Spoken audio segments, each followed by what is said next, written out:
Ito na ang itsura ng namin, ng tahanan namin.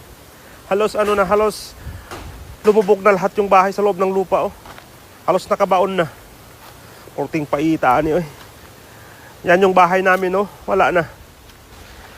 Yan yung bahay ng auntie ko. Wala, nakalubog din. Tapos nang doon yung bahay ng kapatid ko, yung ate ko. Wala nang bubong.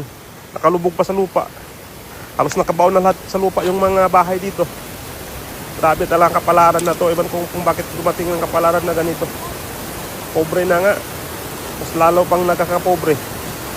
Grabe, ang hirap talaga. Puting paita yun sa kinabuhi ani, oy. Grabe. Oh, lubog lahat. Halos nakabaon na lahat sa lupa. Hindi ko alam kung paano magsimula ulit. Ang hirap. Kaibigan, ito na yung sitwasyon ng Canlaon City.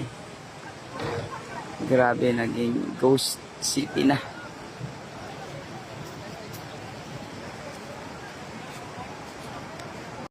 Grabe po talaga ang nangyari ngayon dito sa mga sasakyan ng uncle at auntie ko. Yung mga uncle at auntie ko, tig-isa po silang sasakyan dito.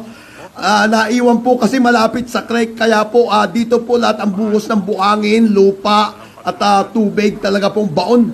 Ayan po yung mga ulo ng sasakyan, yung mga tuktok ng sasakyan ng uncle at auntie ko, talagang